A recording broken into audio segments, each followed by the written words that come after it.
What's up, everybody? Welcome to a brand new episode of the 5280 podcast on the MHRT Network. I'm your host, almost never, because I'm always gone. Mundungus Creevy alongside my co-host who just got off a cruise, you son of a bitch, Cameron Parker, Glenn Hauser, and Gage Madrid. How we doing, boys? Doing great, man. Excited to talk some ball as always. It's going to be very exciting. It's awesome to have all four of us back now. It feels really good. Right.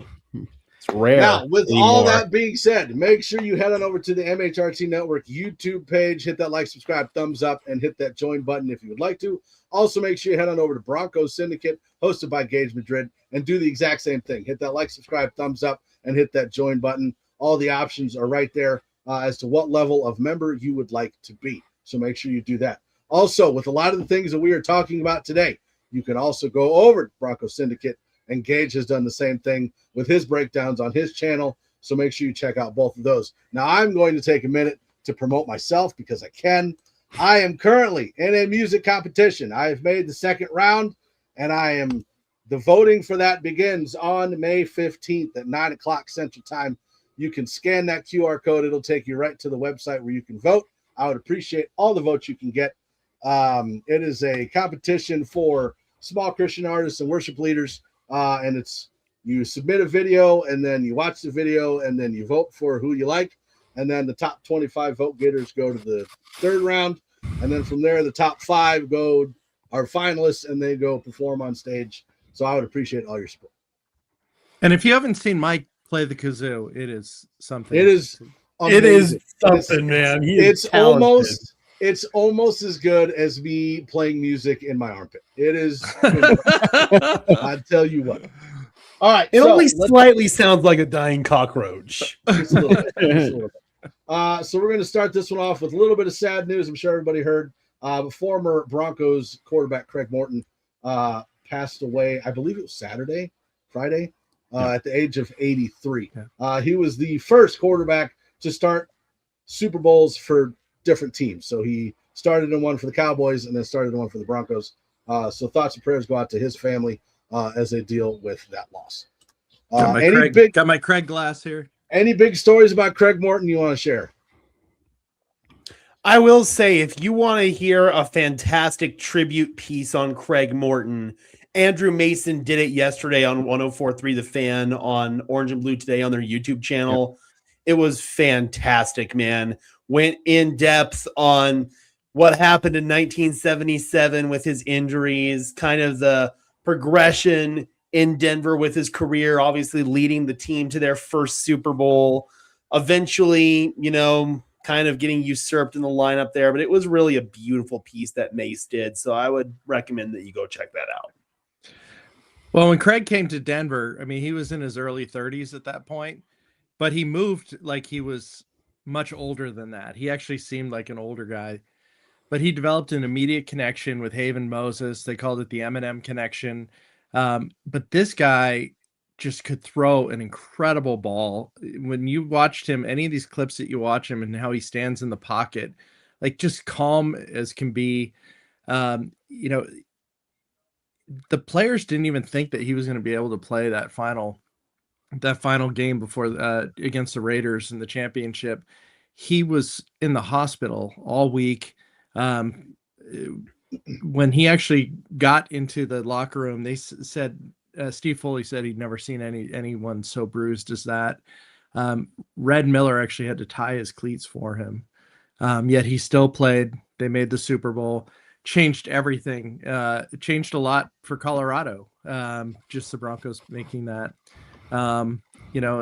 Terry Fry has a fantastic book about the 77 team. His dad actually was a coach, so for the Broncos way back in the day, and I highly recommend you check that book out if you're interested in anything pre-Elway, pre-Peyton. I think it's worthwhile. But cheers to Craig Morton, the original number 7.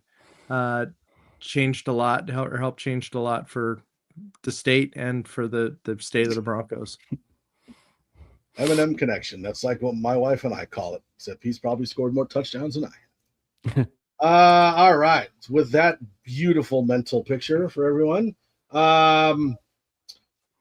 So we talked a lot about even like during the season about David Njoku and how we were hoping he'd come to the Broncos. He obviously did not. Ended up signing a 1-year, $8 million contract with the Chargers. So now we're going to have to face David Njoku twice. It's one of those things that it kind of also scratches your head from the Charger side of things because I mean they already had a Rondé Gadsden and then they now have David Njoku, obviously Charlie Kolar. So it's just kind of one where kind of makes you wonder why he went there. But also I think from the Broncos side of things, once they added the 2 tight ends that they did in the draft, I think at that point, that's one where it was just that ship had kind of sailed a little bit, and they could have done it, obviously, because like things do happen after the draft where they add bodies, but it was just from the position side of things and everything, like it just did not make any sense at all. Yeah, from the Broncos perspective, I agree with you, Cam. It did not make sense after they did make the additions.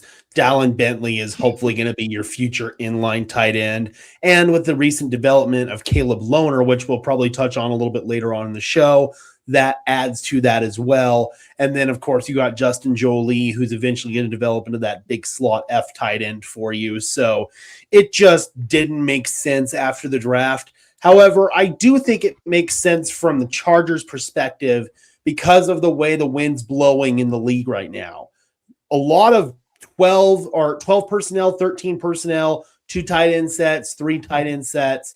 That's been making its way back into the league, and they're throwing the ball more than ever out of these looks. You look at the Rams, who kind of revolutionized how they use their multi-tight end packages last year. I believe that the rest of the NFL wants to pivot towards that.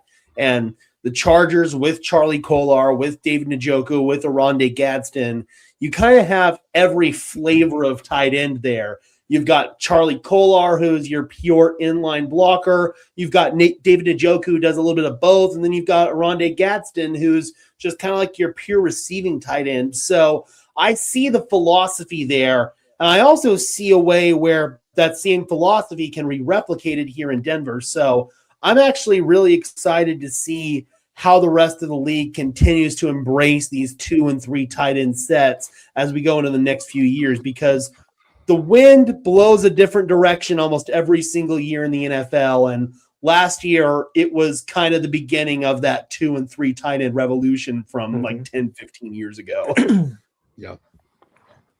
So one of the other big things that happened since the last time we've all been on the show, George Paton got a 5-year extension with the Denver Broncos. And I don't care what you say. Anybody out there, George Paton has been the best GM in the league since he's been here. I mean, there's definitely been some black marks in his record that should at least be, recognized, which don't, I mean, that's obviously, the hiring of Nathaniel Hackett and hiring of, Russell Wilson. But like, even then, like there's at least reasons for what he did.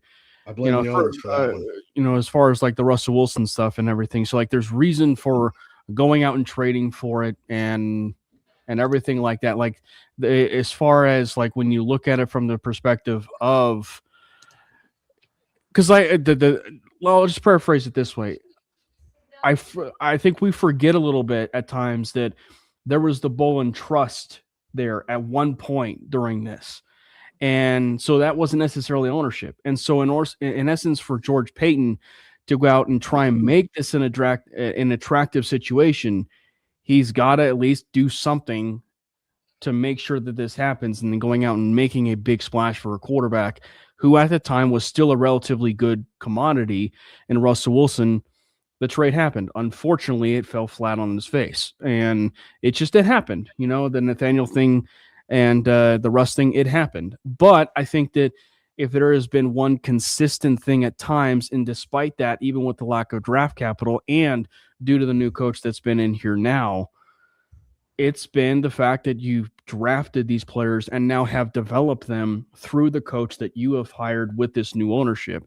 So it is all kind of tied in the fact that, yeah, there's some black marks on the record, but he has definitely had a lot of successes. And then from Sean Payton's side of things, this is one more time again, much like Mickey Loomis, where he has now had a general manager that he became best friends with, just like in New Orleans.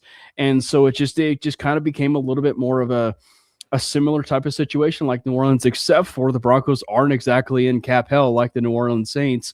And, I just think that it's just one where the relationship and the team and the franchise just became this big, massive, thing as far as the NFL is concerned. And we have nowhere to go but up regarding this. And I will say this, like regarding, the as far as like this is the George Payton and the haters at times and everything like this. You guys can complain all you want. You guys can truly sit there and twiddle your thumbs and tweet things about all your hatred for George Payton, like all your hatred. But all that complaining was not going to change the fact that this extension was going to happen.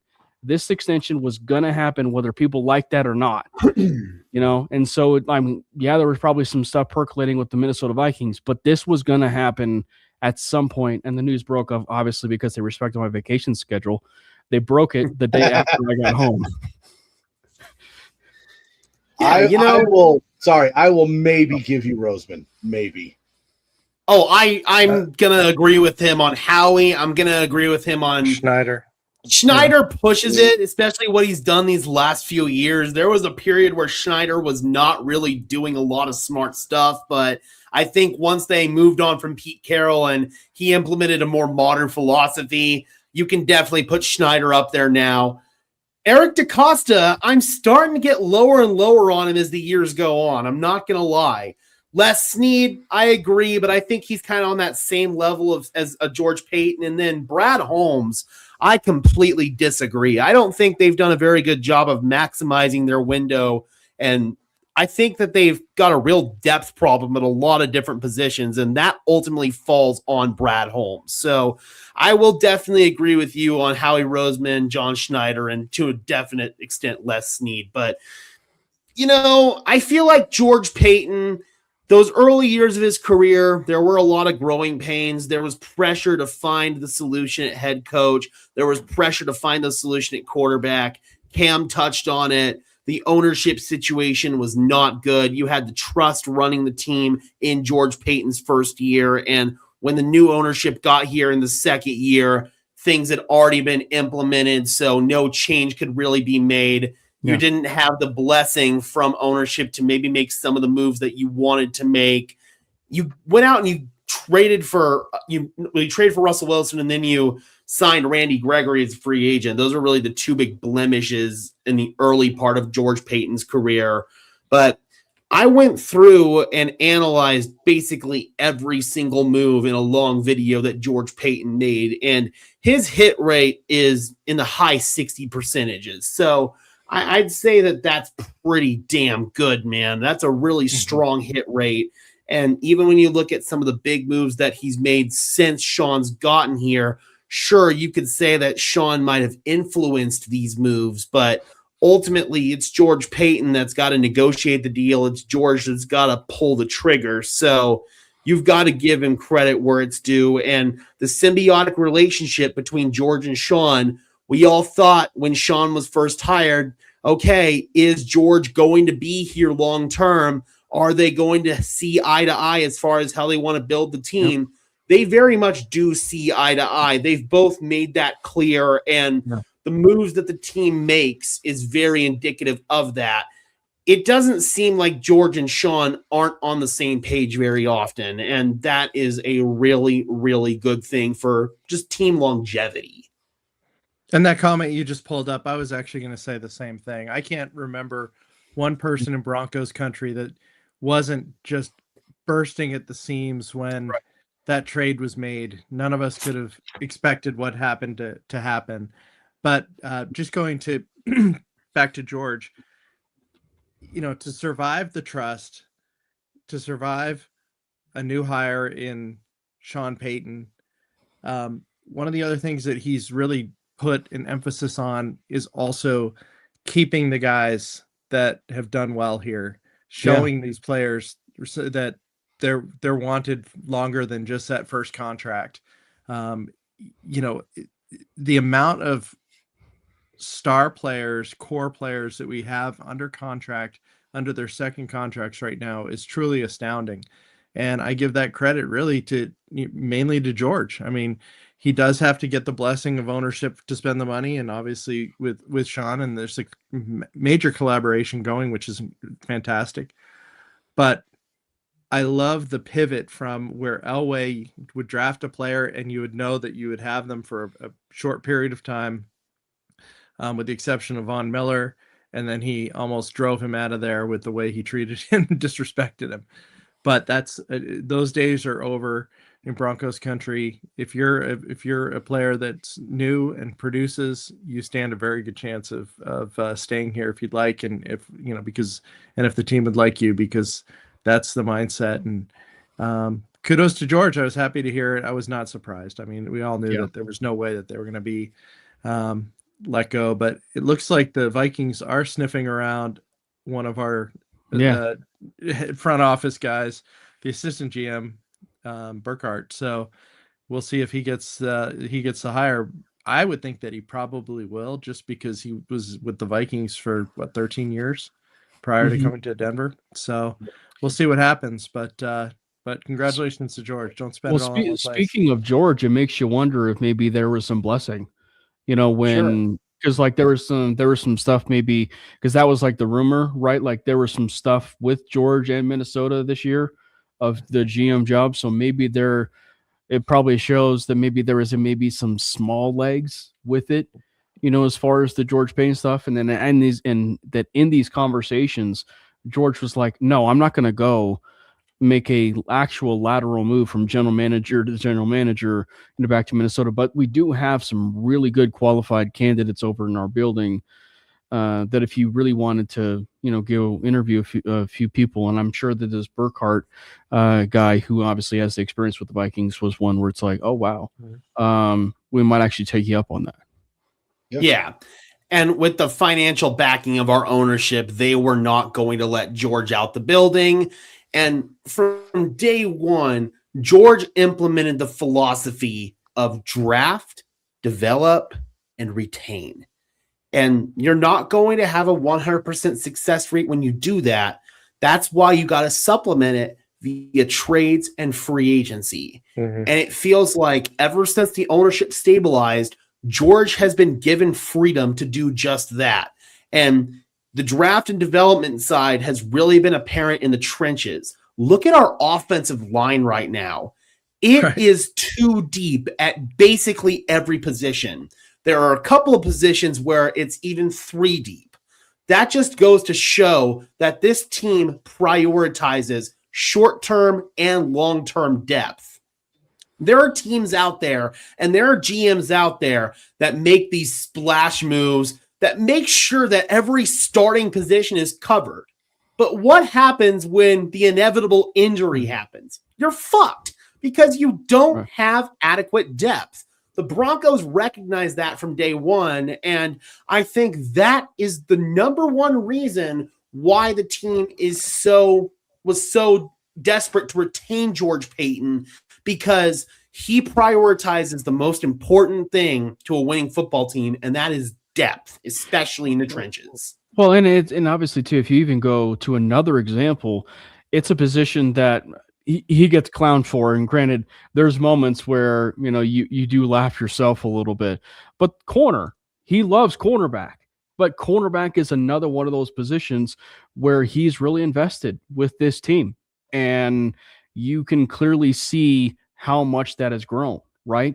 And you don't have to look no further than his very first move as general manager, starting with Pat Surtain. And the moment with Surtain and starting it from there, that cornerback room has now become one of the best in football. Yeah, the Jade Barron pick does get as far as picked around a little bit, and and a lot of that still maybe is a little bit as far as making sense, maybe still to this day. But we are still talking also about that cornerback room being one of the best in football because of the way that thing is built roster wise and everything else. And even the safety room too, whether that be through free agency or even the draft. So there's other positions too alongside this offensive line where A lot of that really is some of that credit. Now, it still kind of falls into that category too of like how symbiotic things really have been with Sean and and as far as George, and that is because of this Russell Wilson trade, right? And I really do have to re-emphasize this is they had lack of draft capital, but yet who do they take in some of these drafts, right? Riley Moss is one of these players. Marvin Mims is one of these players. Nick Benito is one of these players, right? JL Skinner doesn't maybe get as much love, but he's a rather important depth piece for this team, and Jonathan Cooper, as far as obviously the 2021 draft is the one that, a lot of people, will look at as far as Jonathan Cooper, Quinn Miners, and others. But so he's done a tremendous job. And so the fact that you had that lack of draft capital paired with Sean, it all kind of started from there. Yeah. And Broncos fans get mad all the time because we're sitting here and we're looking at all these free agents. We're like, oh, I want that guy, and that guy. Well, we ended up just retaining, for the most part, all the guys we had on the team last year because we're able to draft and build. What do you think we are? The Raiders, the Titans? We don't go sign 50 new guys and then expect wins. We grow them from the draft. So, if Reed Burkhardt gets this hire, Mike, that would mean that two of the people that worked for George Payton already got GM jobs since he's been a Bronco GM. Yeah. Darren Mooney and then Burkhardt. And that is George Payton's strong suit, is finding talent in rookies, in the draft, in free agents, and then letting them develop on the roster. That's what he does. He's the scout guy. And so what I want to do, I know that we've talked about it a little bit before, at least on other shows. I want to go back through the draft picks that Peyton made and then look at the undrafted free agents that were brought in. We'll dive into rookie minicamp a little bit. And then after we have those conversations of who we're excited for, then we'll get into the schedule and how we think that's going to play out with all these guys that we just brought in. So looking at the draft, our first pick was Tyler Onyedim, who was our third-round draft pick. We got Jonah Coleman, Gage Casey, Justin Jolie, Miles Scott, Dalen Bentley, and Red Murdoch. And I got to tell you, out of all of those, I am so excited for Red Murdoch. I don't know why, I just am. The name Red Murdoch to me is bam, he's going to kill it. Yeah. Well, I think – no, go ahead. It's hard not to like something. Well, because it's hard. Because granted, we'll dive in a little bit as far as the draft grades. We should preface it this way that we will give draft grades, but we know it's a lot we want to see them develop a little bit, before they actually become said player. But this is just about the projection of that pick itself, and the stuff that happened. But I just want to talk a little bit briefly about those picks back to back of Dalen Bentley and Red Murdoch, because that is about as well scripted a scenario that you could possibly have of the last two picks of the draft, where, and I want to preface it this or define it this way too, is just that those are the last two picks of the NFL draft that are also probably players that were really high priority for 31 other teams to sign possibly as a UDFA. And if I'm not mistaken, Red Murdoch specifically was a very hot commodity, where I think they even said specifically that the Broncos were receiving calls for that Mr. Irrelevant pick for to trade into that spot and take Red Murdoch. And so I think that they made out like gangbusters in those last two picks. You double dipped on tight end with a player that, in my honest to God opinion, should never have been there in the 7th round. He was probably a 4th round, maybe even 5th round type of tight end. Red Murdoch, frankly, is the same way. And you land both those players with the last two picks of your draft. I mean, it's a phenomenal haul with how you cap that off. And then you go out and you pay top dollar for Torian York, who, frankly, I think as much of a case as anybody to make this 53-man roster. And then you look specifically at Murdoch and York, and the pairing they are together, it makes it seem like this is something that's like a recruiting class in college, where it was like they were pairing what could be Red Murdoch as your starting inside linebacker with Torian York as your off-ball linebacker, if you will, who has got speed and instincts all across your, field, if you will, to maybe be your true green dot on that football team going forward. So it's just, I think as far as like everything, the way that it constructed specifically on those two picks, it was a grand slam. I could not agree more. I feel like the Denver Broncos did a really good job of just maximizing value from top to bottom. Hello. I feel like they did a really good job of addressing needs, and I feel like they addressed those needs in the appropriate order, because you had defensive line that you lost a key starter there with John Franklin Myers. You're hoping that Inu Wazurike can step up, Savion Jones, but you needed somebody to complement that room and round it out, and that's where Tyler Onyedem comes in. You needed somebody to complement and round out your running back room, and that's where Jonah Coleman comes in. You needed somebody to maybe step in and be a future starter for you on the offensive line, Gage Casey, so on and so forth. Pretty much every single pick that Denver made, there's a long-term vision and a long-term philosophy. And it's to the same point that we touched on earlier. You're drafting, developing, and retaining. And I think this is a draft that's going to propel the Denver Broncos forward for a lot of years to come. So, Gage, when you were doing your breakdowns of the various draftees on your channel, which one was the most fun to do for you? So, the player that I love the most in this draft, I would say, is Dallin Bentley. I actually still have not gotten to a tape study on him.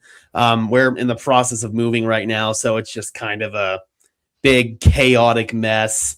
I'm hoping once I get settled in the new place, then we can actually get back to that. And but during the draft process, when I was studying these players, Dallin Bentley was somebody that I just fell in love with. Red Murdoch, same thing. I had high 5th round grades on both of these players, and I literally screamed. Like, you can go back, it's on the channel.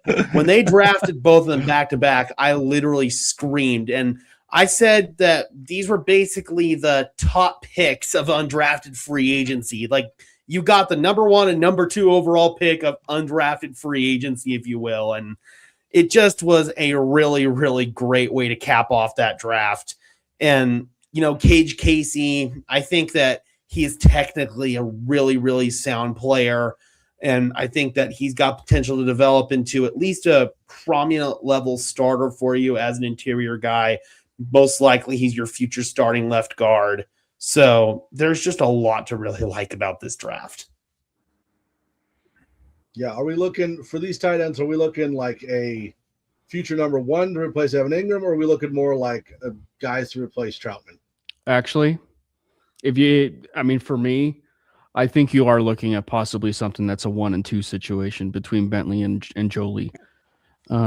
Because I think right now the way that it's going is like you can utilize Evan Ingram for this year, and you can let Jolie sit and really just kind of soak things. He'll make the 53-man roster, and he'll have some rather meaningful snaps and everything. And Bentley, I think Bentley is your long-term like Adam Troutman type of replacement. The immediate side of things is he's your immediate replacement for like a Lucas Kroll, right? Like he's your immediate replacement for there. And I think that that's why it was so vital for them to really upgrade this room, whether it had been in free agency or whether it had been in the draft. Those two tight ends specifically, and double dipping had been that, is one of the better ways you can really reshape that room. And they did that. And I think that, with Jolie is like you're replacing Nate Atkins. And I think that that's one of the things that you can do in such a small size and snaps, if you will, for Jolie in the interim, if you will, in developing him.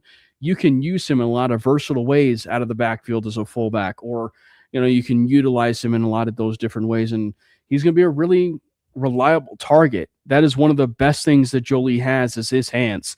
And he's going to be a really safe target at the early stages of his career. And then once he starts developing and he really starts developing his blocking a little bit more, I mean, he could be a pretty dynamic weapon, for this team as things progress there. And Bentley, I mean, yeah, he's about 25 years old, if you will, but he's really going to be, I think, a solid contributor. And I think his blocking kind of gets criticized a little bit, more than it probably should. And I think that the thing is he's about as willing blocker as you're going to ask for. And at the end of the day, if you're a willing blocker, that just means that you should be able to see progress coming. And I think that for that, you're seeing more the future impact of what can be a tight end 1 and tight end 2 down the line. Well, that being said, if you don't mind jumping in, you mentioned Caleb Lohner earlier, and he actually was at the rookie minicamp, and maybe jumping the gun, but this I think this makes sense to talk about this at this point. And Sean Payton spent the most amount of time talking about Caleb Lohner and what his growth and whatnot. So the Broncos ended up bringing back every tight end that they had on the roster last year. And now we have Lohner excelling, and we have the two new draftees. In your opinion, guys, how do we protect these players from being able to be poached by other teams? Because if we put some of these guys on the practice squad, the ones that you're gushing over, it doesn't seem like they're going to last very long and that they're going to be poached by other teams. How do we protect that? And who do we get rid of? How many tight ends are going to be on this roster? I got a hot take. Uh-oh. I don't think Adam Troutman's going to be on this roster week 1. Yeah. I don't. I think if you can see development in the blocking category from Dallin Bentley and or Caleb Lohner, then that immediately raises the ceiling of the tight end room. I've said this so many times. There's nothing that Adam Troutman does at a high level. He's mid. He's a jack of all trades, master of none. He's a competent blocker, but he's not a great blocker or even really a good blocker.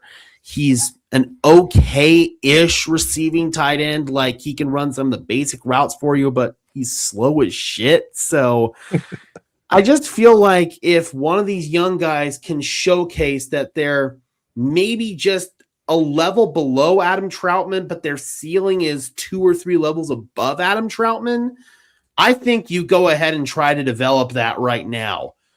I know that the Broncos really value Nate Adkins. I've heard this from people who have some inside knowledge. And let's just put it this way.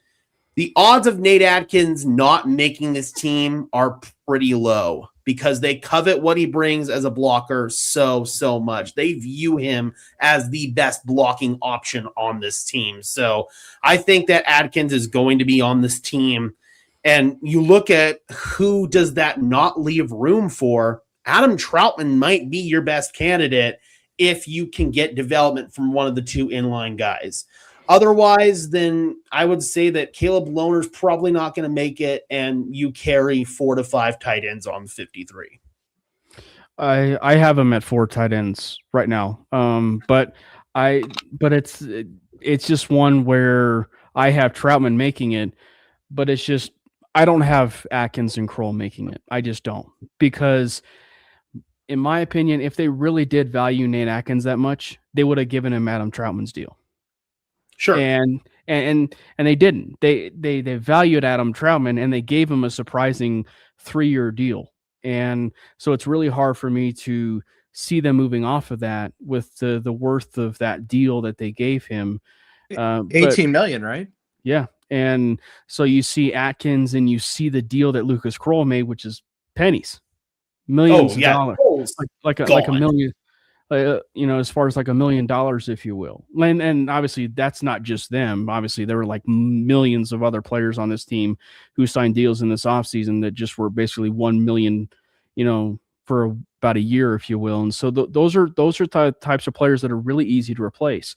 And with Justin Jolie, as I was mentioning earlier, being a bit of a versatile player that you can use in a lot of different ways, that in essence, I think replaces Nate Atkins. I think Nate Atkins, for as much as I loved his versatility and everything, this last year, and obviously he dealt with the injury bug, was very disappointing. And it was very disappointing to where the impact was very uninspiring. His drop rate was disgustingly obnoxious the way that it needed to be. His impact was worthless, just being blunt. I disagree. Lucas Kroll, no. We can have a difference of opinion. It's not, but and then like Lucas Kroll, worthless, very worthless. And I thought he was the best tight end on the Broncos. According to some, Best player. Sorry. But as far as Troutman, it's just the deal that they gave him, and allegedly Sean loves him. Sean loves Troutman, and that is a pretty large card. That is that Sean loves Troutman. But the Caleb Lohner discussion really is fascinating because he is the golden ticket. He is that gem, if you will, of that room where it could be 5. Because if things are developing and Sean is seeing a development, right, and he's seeing things trend in a direction for Lohner that is that Jimmy Graham that he's been alluding to, right? Then you can see a certain situation where maybe Lohner actually is on that 53-man roster as that 5th spot.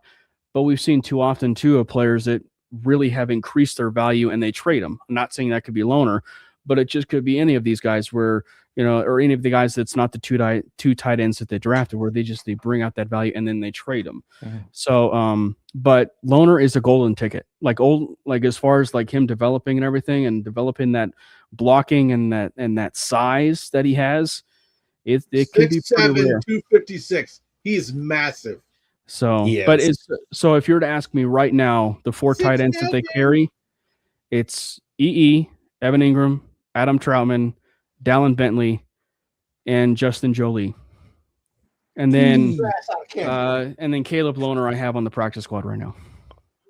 It's a madhouse. So I want to touch on a couple of points that you made, Cam, because I don't think that Justin Jolie can replace Nate Adkins. And I see what you're saying about Nate Adkins' drop rate and lack of production in the passing game. That's not what you're using Nate Adkins for. The reason you're keeping Nate Adkins is because you want to run the fucking ball.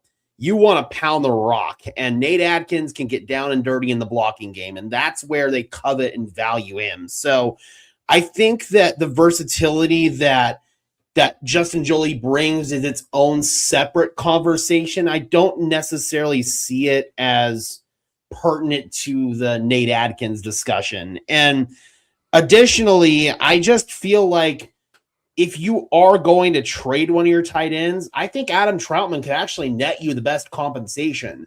Because based on the way that the Broncos were talking, Sean said that there were other teams interested. You think about Buffalo with the connection there. You think about Baltimore, the connections there.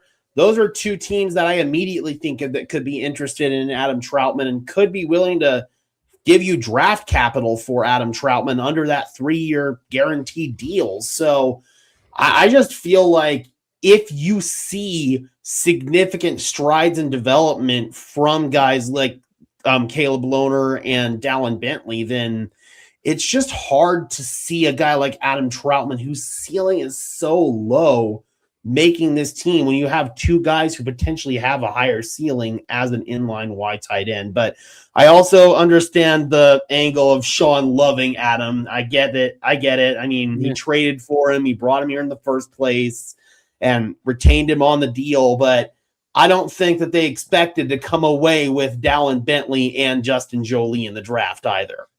Well, yeah, but I think as far as the Nate Adkins thing and the blocking, the other side of it too is he's that fullback tight end. Well, let's just say that it is about the blocking, and running the football, that would attribute it to being a fullback, if you will, or in they signed Adam Prentice, and Adam Prentice has clearly shown to be a rather valuable commodity, more so than Nate Adkins in that capacity of run blocking and frankly being a little bit more of a reliable pass option, out of that, as far as with what we saw this last season. So I would much rather roll with the idea of an Adam Prentice than a Nate Atkins in that type of situation. Yeah. I mean, I think Prentice is going to make it regardless, but there's also another person who's going to decide this. Darren Rizzi.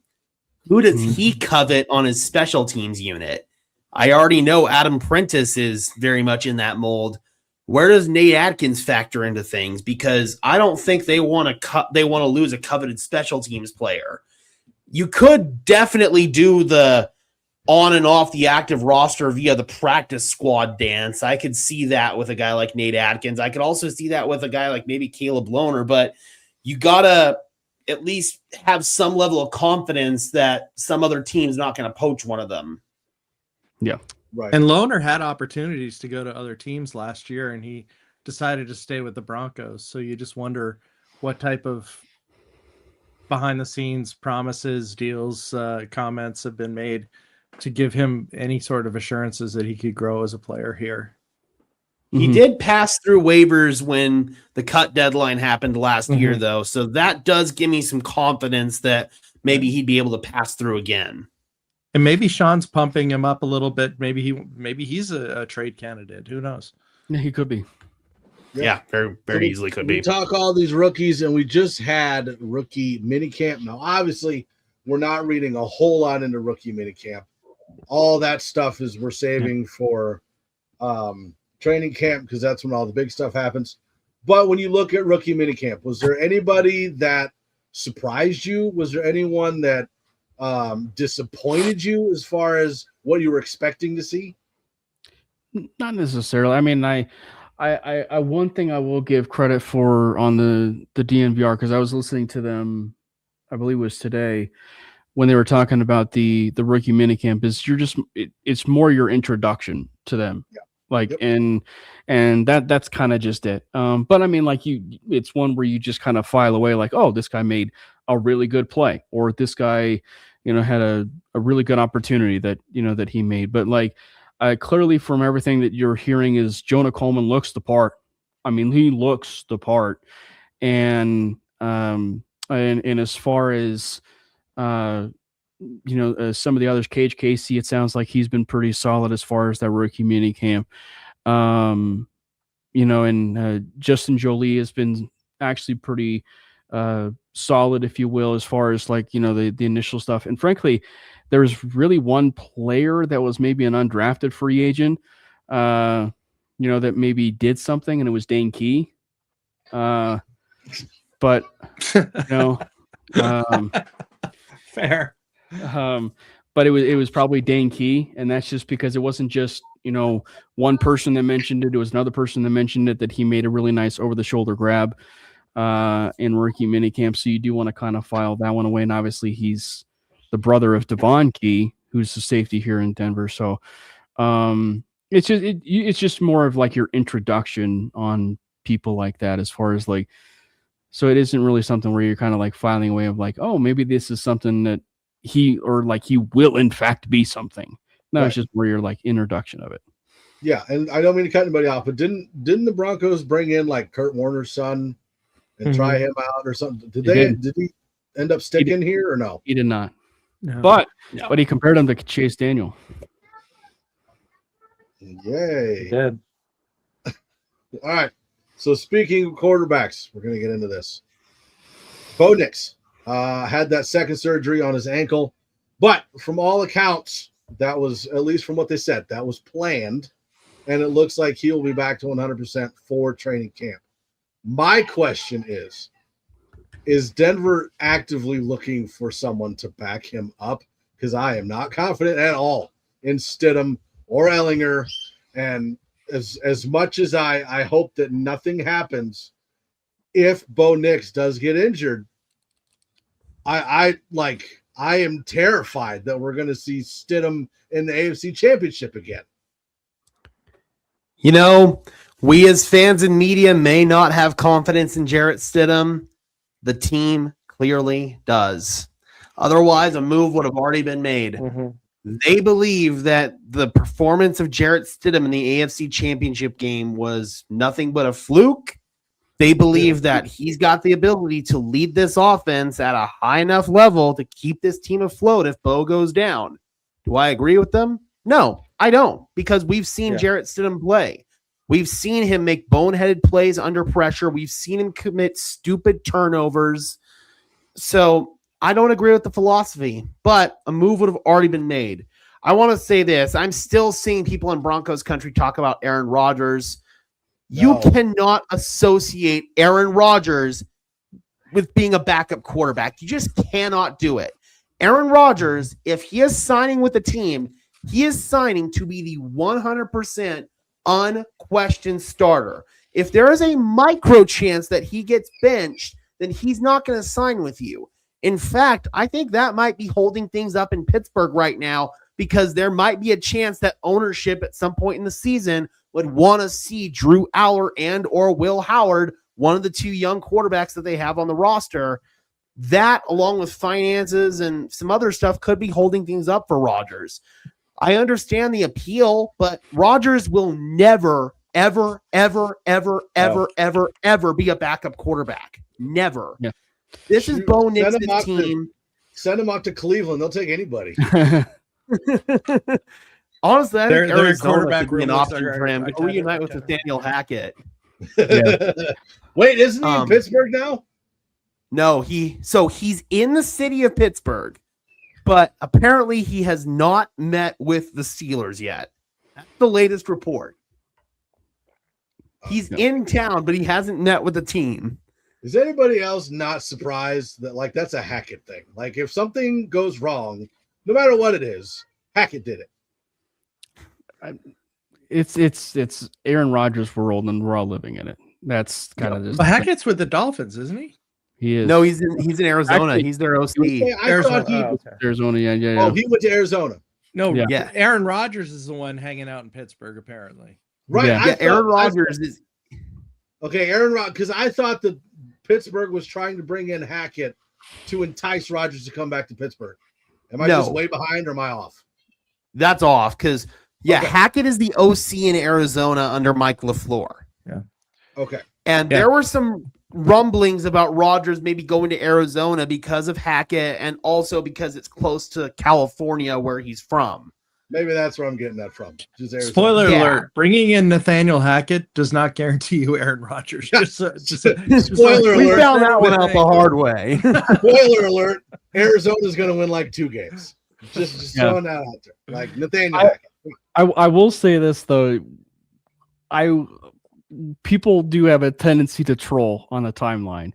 So like as far as like the Aaron Rodgers and the backup thing, myself, I would probably interpret that as clickbait, trolling, and everything. Because like specifically at Bronco fans, smart Bronco fans that are doing content and everything, I think, look, I myself have been known to be a troll and everything at times, but it's just like I would venture to guess that if it was someone or like Duval, it's probably something that was a troll, if you will, revolving something that was backup quarterback related. But I will say fair, though, if you're bringing in Aaron Rodgers, you're bringing him in at a certain price point. You don't really set him at your backup if you're paying him that much money. Well, yeah, but like any sane Bronco fan will know that, you know, Bo Nix is the starter until further notice. And so any way that they're doing it is all for clickbait and stuff for just to be a troll. Yeah, because with Aaron Rodgers, man, if you were to, let's just say that Aaron Rodgers does accept a backup role. Let's say that he's down to be a backup, and they do sign him as an insurance policy for Bo Nix. It is going to bring the biggest media circus we have seen in this city since 2022 when Russell Wilson came to town. Yeah. Sean Payton has already made clear that he despises media circuses. Yeah. They're not going to bring in a backup quarterback who's going to get more news and attention than your starting quarterback. So and not only that, I think, and I have seen people sincerely throw this out there, like in my comment section and stuff. So that's who I'm mostly talking to here. Yeah. People also tend to forget Sean Payton and Russell Wilson, or Sean Payton and Aaron Rodgers had some beef dating back to 2023 when Payton made some comments about Nathaniel Hackett And Rodgers was very quick to defend his best friend, saying, and I quote, "You better keep my coach's name out your mouth." And I think there might have been an F-bomb somewhere in there too. Yeah. So I'm sorry. Any notion out there that Aaron Rodgers would come to Denver, be a backup, and work with Sean Payton is probably the most ludicrous shit I've ever heard. Yeah. When did Jada Pinkett start coaching? I missed that. Well, as far as like the Bo Nix injury thing, for me, it's been a non-issue for me. It's been a non-factor. Like, we should probably file away the fact that this is his third ankle injury and everything, just like file away. But it's just something like Sean clearly went out of his way this time and cleared things up and was just like, it's not a problem. He'll be throwing in OTAs and he'll be ready in July. Frankly, the biggest takeaway that should have been is that he will be ready in July. That's like the biggest takeaway is that he'll be ready. He'll be ready for week 1. He will be an MVP candidate. He will be starting for all 18 games. The only question is just what it's been, even for a healthy Bo Nix, and that has been the backup quarterback situation. And so, but I kind of tend to agree. I think that team believes in Jarrett Stidham, but I think that there's, and frankly, I think it's one of the reasons why, like we were talking about in the offseason, it was like there's really only one backup option that I would have rather considered if you're moving on from Jarrett Stidham, and it's actually bringing Zach Wilson back. Yes. You know, like that's the Same. only, like, that's actually like one of the more like actual options that I would have like legitimately entertained, you know. And I actually would probably guess that if you do talk to Zach Wilson himself, he probably would have entertained it had Jarrett Stidham not been on the roster at that point. Oh, in a heartbeat, definitely. What about Richardson? He's available now. No. No Anthony Richardson? No. That would be one of my worst nightmares, dude. Like, Anthony Richardson is probably the most infuriating quarterback I've ever seen on tape. That used to belong to Mitchell Trubisky, that title, but now it belongs to Anthony Richardson because the dude is so talented. When he's accurate, he can make some of the most jaw-dropping throws, but his accuracy is literally the worst I have ever seen from an NFL quarterback. Not just a starting NFL quarterback, an NFL quarterback, period. Like, this dude cannot hit the broadside of a freaking barn. And it's not even mechanically related either, because I've seen him spray a routine 10-yard out route with clean base, good hips, good throwing motion, everything mechanically was clean, and he still sprayed the throw. The dude cannot play. Yeah, Zach Wilson would have probably been the best option there. And I will say this. He's currently in New Orleans, where obviously Tyler Shuck is the guy. Spencer Rattler is still there. And then you've got Zach Wilson. Maybe you could bring in one of those New Orleans quarterbacks if one of them doesn't make the 53-man roster. Yeah. Well, and I mean, I should have taken a chance on Spencer. Well, I think it's pretty gotten evident. Justin Fields, and we would have had Fields, and we would have had Surtain, and then that whole debate on the draft back then would be null and void. That would have been a media circus in and of itself. And also, you would, going back to Richardson, you would think that the Colts would have learned their lesson not bringing anyone named Richardson to play in the backfield. Right. Oh, damn. Wow. Yeah. I never would have made that connection. That's fantastic. Well, and we're talking about the same quarterback that took himself out of a game.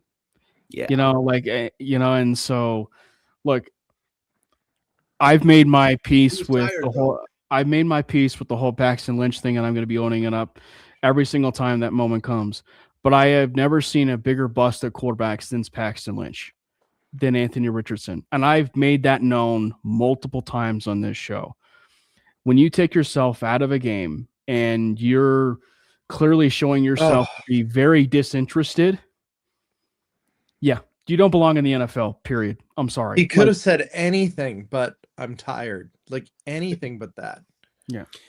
You know, you drafted Paxton Lynch at least at the end of the first round. The Colts drafted him 4th overall, man. Technically, we traded up.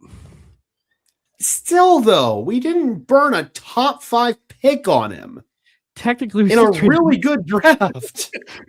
Yeah, that's true. All right, so we talked about Bo Nix, and that brings us to another injured quarterback who apparently we are facing in week 1 of the NFL. On Monday night, it's Broncos versus Chiefs. Monday Night Football to open up the season for the Broncos, and it looks like it's going to be in Kansas City. So the biggest question, and it's not really a question on Bo Nix, because Bo Nix is going to be back for training camp. We'll be fine. The bigger question is Pat Mahomes. From all accounts, it sounds like he's going to be back. But what Mahomes are we going to get? Because I guarantee you, if he's fine physically, mentally, he will not be. Myself, I'm not expecting Mahomes to play. I thought he was going to be out like the first 5 games. See, I think that if the NFL has to have an inkling that he's going to be able to play, because why would they do a high profile game like this on Monday night, week 1? I mean, as far as like reading the tea leaves, I think that's probably definitely something that's worth reading into. It's just, but at the same time, like with the health of Mahomes, you're doing him a disservice because like, you know, like you're having a home opener. Like, honestly, if I'm Mahomes, like, yeah, it's great from a competitive side of things, but you're putting myself after tearing my ACL in a situation and MCO where it's going to be a home game.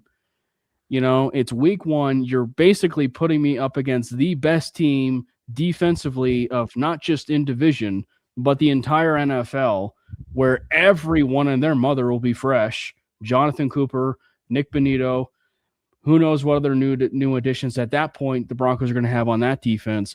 They are going to be licking their chops, punching every single wound of Patrick Mahomes. So I definitely understand of like reading the tea leaves of that and possibly him starting. And you definitely do have to consider all options of him possibly starting. It's just like for him and recovering and doing all sorts of things like that. If it was me and if I'm Andy Reid, I am strongly considering the possibility of him not playing necessarily the first 3 games of that season, first 4 games of that season, so that he is truly ready to go.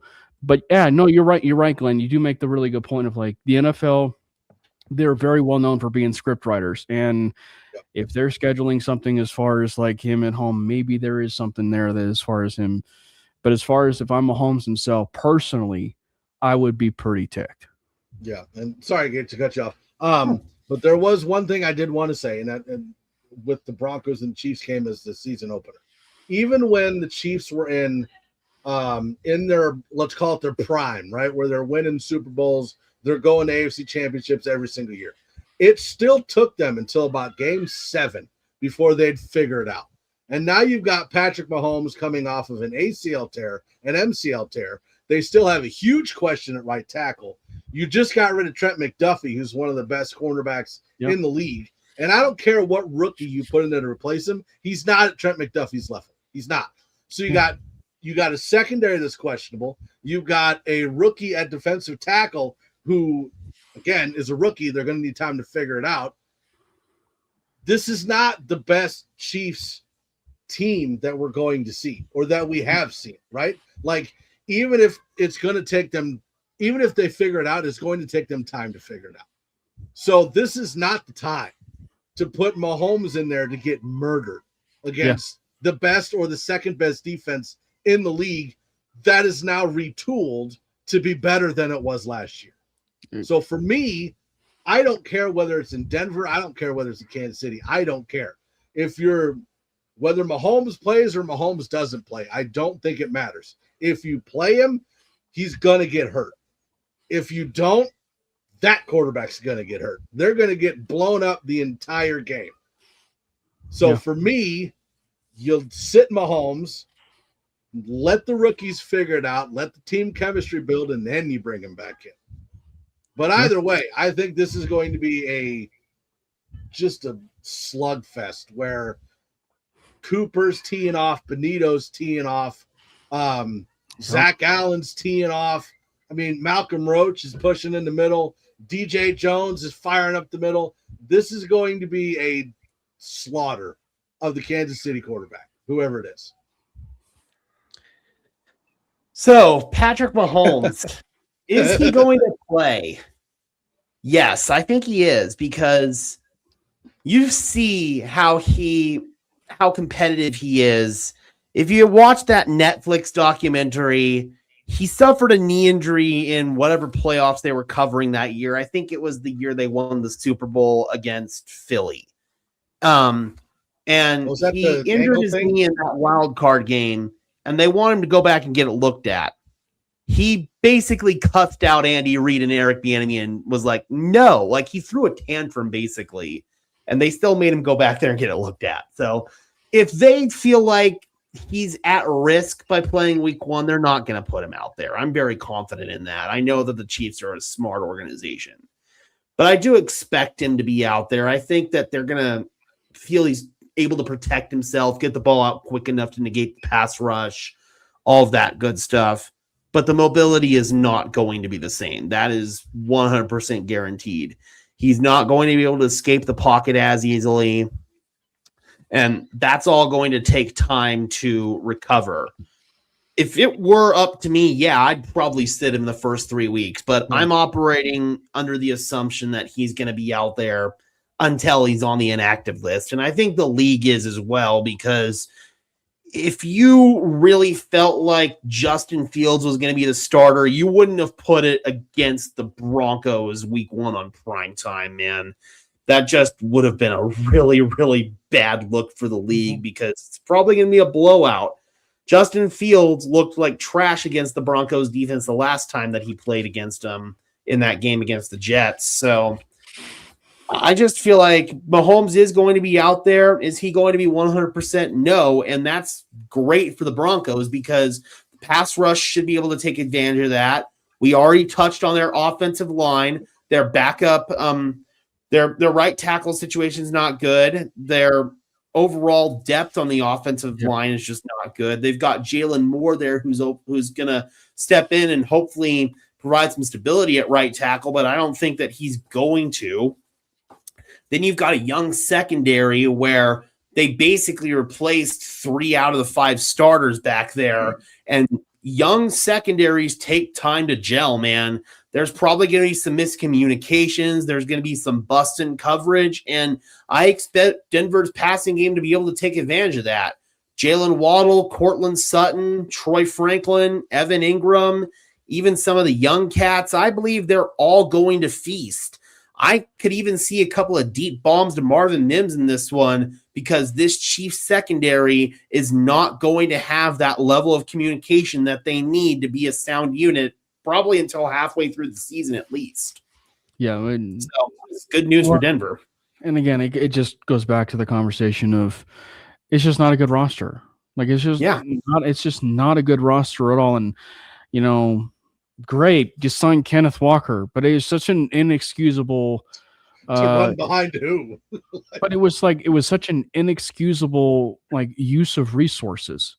Like, and it's great. You helped out Mahomes by signing Kenneth Walker, but like, what you're gonna upgrade your offensive line? You're gonna upgrade your secondary because you traded 2 of your corners or moved on from 2 other corners, and that secondary is so barren. Like, it's just been mind-numbing, the fact that the Kansas City Chiefs are moving backwards in a sense, you know, and everything. And so, especially too in an age where Mahomes is, to be even blunt and biased a little bit being a Bronco fan, but he was declining on a Russell Wilson type pace this last season. It was awful. And I'm telling you, like, he is definitely one of the better quarterbacks we have seen in a long time. But the running around and all the backyard football that you do see from Holmes will come back to bite you eventually. It is a very rather easy type of situation for defenses to pick up. And at that point, in this last year, teams were really starting to kind of keen on the fact that, oh, here he goes again. He's running around and doing all these different things. And then the decision making to come along with that was very piss poor. He was a bottom 20 quarterback last year. That's how pathetic he was. I mean, so the Chiefs roster I will just say this. Do I think they finished last? No. But there is an actual world where the Las Vegas Raiders will have a better record than the Kansas City Chiefs. It's not plausible much, but it can happen that the Las Vegas Raiders will have a better record than the Kansas City Chiefs. Does this, and I'm not comparing talent levels, obviously, but does this situation kind of remind you of like the Eagles and Donovan McNabb, right? Like Yep. you got a really talented quarterback, but you don't give him an offensive line, so he's got to run around and make plays and gets injured all the time. Sound familiar? And who led both of these teams? That would be Andy Reid. Big Yep. Red. Yeah, Look, so- man, Andy Reid, without a doubt, is a Hall of Fame coach, but the lack of evolution in Kansas City, really ever since they won that second Super Bowl, just insane. They won a third Super Bowl despite not evolving. Somehow, the league was able to bullshit them into a third Super Bowl title. But what happened the year after? They got exposed by the Philadelphia Eagles, and they have not been the same since, man. The league has figured them out from a schematic perspective. And what did they do? They went and got Eric Bieniemy back. Somebody who, yes, is innovative, but it's the same stale thing, man. You're not bringing in somebody who's a new mind, somebody who's bringing in new schematic ideas. It's just doubling down on the same old crap that we'd been doing before. And eventually, it's going to run out of luck. And I think that eventually has come. Man, they should have gone and got Shermer. Talk about God. innovative. No, I think Shermer, he can go and coach the local amateur league that plays at Denver University. There He we can go. coach. He can go coach the Denver Stallions. Sounds good. So obviously the schedule will be released on Thursday. Things are going to get leaked. It is what it is. It's fine. But I do want to look at who our opponents are. And I know, Gage, you were talking on your channel about how many primetime games you think the Broncos are going to get. You're thinking 5. Yes. So I don't want to go over everything and break down who we think is going to be where. If you want to see that, go over to Broncos Syndicate. Gage has a video out where he goes through the whole schedule, where he thinks people are going to go, and what he thinks the primetime games are going to be. But what I would like to do is look at our opponents and then have us pick who we think the primetime games are going to be. Not when they're going to be or what channel, just what the primetime games are going to be. Sure. So I don't know. There it is. Okay. So we obviously know that the Kansas City game is one of those primetime games because we're opening a Monday Night Football. So that leaves us with 4. So in my mind, I'm thinking Bills, Seahawks, Patriots, Chargers, maybe? Jags? Maybe Jags. I'll go Jags. So Chiefs, Seahawks, Jags. Now I forgot what I said. Patriots and Bills. I think that's kind of low hanging fruit a little bit. I'm Oh, not saying you're wrong. No, appreciate no, that. no. Jerk. But not saying you're wrong. But Listen, Mike's not even going to grab the fruit, even if it's low hanging. I'll only grab the Fruit Looms. That's all I grab. but no. I Roll up or something. but I You got to roll it into a ball. but I say that in, nice. I apologize, my man. but I say that in a sense Well, I of just like called those you are, fat. That's fine. but I say that in a sense that those are like obvious choices, if you will, to be primetime games. You know, I will say If you say Raiders, I'm going to slap you. I'm not ruling it out. Oh, God. But like I think if there's probably one of them, one or two of them that I could see being obvious primetime, just because the NFL is the ultimate script writer. is the Bills and the Patriots somehow. I can see those being for sure. primetime games. I think where it gets a bit interesting is we've seen more often than not sometimes those primetime games are very games that you don't expect. Like, we had the Browns on Monday Night Football, right? Like, as far as Thursday night, wasn't it? Was it Thursday night? Well, I was thinking about the horrible game either way. No, there was that one where Bo hit the pass to Marvin. I think that was Monday night Browns. Sorry, Cam. So I think there's I'm just gonna, I think it's going to be very, I'm just going to throw it out there. I wouldn't be surprised. I'll just say it. The Miami Dolphins. I'll say the Miami Dolphins. Oof, wow. It's just be a weird one. Just like it feels like it's screaming at me. Like it's just a weird one. That'll be on Wednesday night, right? That could be like a Saturday one, maybe. I actually I could also see as far as like being a big primetime game, I could see the Rams. I think the Rams.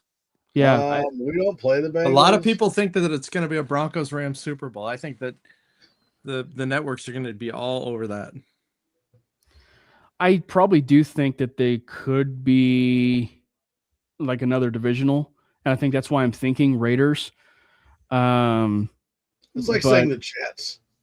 They're going to put the Jets in primetime. We played the Browns on Monday Night Football. It's certainly doable, but like I don't know. I could see Carolina being one though. Yeah, I can too. With their playoff run they had last year, I could see the Panthers being one. That was kind of my dark horse was Carolina. So I think the 5 that I had at the Chargers. I had that one as a Thursday night. Then I had Seahawks at home as another Thursday night. So I think it's going to be 2 Thursday nights, 1 at home, 1 on the road. 2 Sunday nights. I've got Patriots, and then I've got Rams for Sunday night. And then obviously we already know the Monday night. That's going to be at Kansas City. So those are my 5 primetime ones that I've got. I think that the Bills, it's a strong candidate for primetime, but I think CBS wants that game to be kind of like a standalone 2:30 game. Yeah. Jim Nantz, Tony Romo, exactly. So I'm kind of looking at Jacksonville. I'm looking at home versus Kansas City. I'm looking at those are the main 2, maybe at home versus the Chargers. Those are the big ones that are probably going to be big afternoon games with Nantz and Romo. Yeah, I could see them switching the Chargers and the Panthers. Like instead of having the Chargers in prime time, have the Panthers in prime time. But I think a lot of that depends on how the Chargers actually do. Yeah. What about you? What about the Niners? No? Yeah, I consider that one actually because of the Shanahan. I will change the Miami Dolphins one, and I will say it's the Pittsburgh Steelers, just because the Aaron Rodgers type of angle. And for some reason, everybody still loves that Aaron Rodgers angle. But Glenn? I was thinking the Bills, Patriots, Rams, and Seahawks, but the more you guys were talking, I think that they might use the Broncos as kind of the fluff in a Thursday night game against maybe a crappier opponent, because everybody has to have a Thursday night game. So right, sure. I'm thinking maybe they would even do something with the even something with the Raiders on a Thursday night. It wouldn't surprise me. Yeah. I think there's only like one locked prime time, and that's got to be the Patriots, right? That's not the Chiefs. Yeah. Right. Like the Patriots Broncos, I think is a lock. No matter has what. To be. Right. Right. Sunday night game, no doubt. I could see the Rams being like a 2:30 game instead of a late night game or a primetime game. Yeah, it could. That could be another like Nantz and Romo game. So I'll go out on a limb and I'll say it's the Chiefs, it's the Jaguars, then the Bills, the Steelers, and then the Rams. Okay, so my final word: Chiefs, Raiders, Jets, Cardinals, Steelers. That's how I'm going prime time. But prime time. Prime will- time what? Anything. Good Lord. But I will say this as far as like a schedule prediction of when the Broncos will play a certain team. I think when you look at the trend of the way things have gone for the Broncos schedule, it seems like it's a formality. The Broncos will play the Raiders in week 18 this year because like, you know what, they played the Chiefs in 2024, the Chargers in 2025 in week 18. So it seems like there's going to be a formality that they will be doing a week 18 game with the Raiders.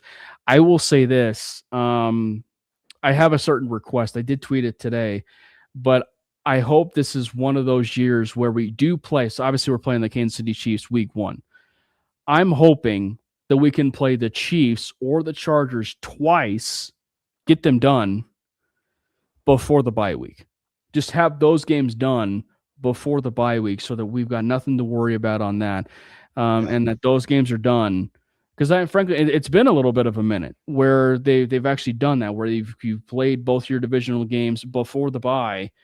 Right? So like I would actually really like to see that, whether it be the Chiefs or the Chargers, because then those are your two biggest division opponents, and you've got them taken care of. So hypothetically, they sweep them, they sweep the Chiefs, or they sweep the Chargers, right? You've got nothing to worry about, because if the Chargers are making a rather big run for it, you own the tiebreaker over them because you swept them, at the early part of that season. So that's kind of like my biggest request, if you will, of the season, is I'm hoping that they play one of the Chiefs or Chargers twice before the bye week.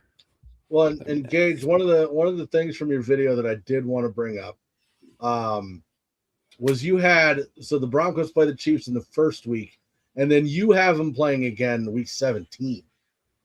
Yeah, I was just saying, like, later on in the season, I think that the league wants one of those Broncos-Chiefs matchups that maybe is going to have, like, heavy playoff implications to be later on in the season. Or they could be viewing the Chargers as that team that Denver is going to be competing with for the AFC West titles. So I think that we're going to have a later game against one of those two, and I just guessed, since they were putting us against Kansas City week 1, they would put us against Kansas City at home later on in the season.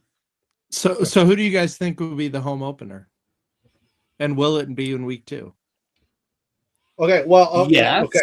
So with Denver starting away, does that mean that Denver gets 9 away games and 7 home, or 8 home? Well, we have 9 away right there. Right, it's more away than home, right, this year? Yes. There's 9 away games on the graphic. Do we have international? No. I actually think that's okay. We won't. Thank goodness. Yeah, seriously. We don't have to get up at 7:00 in the morning. What was the original question? I'm sorry. I don't remember. That's what I was trying to what your thoughts are on the Broncos home opener, and do you think it'll be week 2? I honestly think it's going to be kind of obscure. I'm going to say Miami, honestly. I think it's going to be one of those easier games to open up at home. I'm going to go out on a limb. It's somewhat obscure to a degree, but I'm going to go out on a limb, and I'm going to say the Carolina Panthers. So back-to-back road games to open up. So you got Carolina Panthers, and then your home game in week 3. Well, let's see, who was the home? The 8 on top. I could see that, because we do have 2 home preseason games, so I could see them giving us 2 road games to open the regular season. I kind of feel like it's going to be a gauntlet. Like, you got the Chiefs first, then you got the Patriots, and then we're home against the Rams. Could happen. They did that with the Chiefs that one year where they played, like, what was it, the stretch of, like, what was it, it was the Lions, and they played the Ravens, and then they played someone else, like, in the first, like, 3-4 weeks of the season. And actually, there was a murderous row for the Chiefs. What about Bills? I could see that. So we already know Week the two. Bills are playing in week 2 against the Lions, so they don't qualify for week 2. Okay. Dude, I almost think that like they're gonna hold like the Seahawks and the Bills games. They'd hold until later in the year I'm gonna say. for ratings. So I said back. Okay, I'll change it. I will say they do the Chiefs and then the Jaguars. Ooh.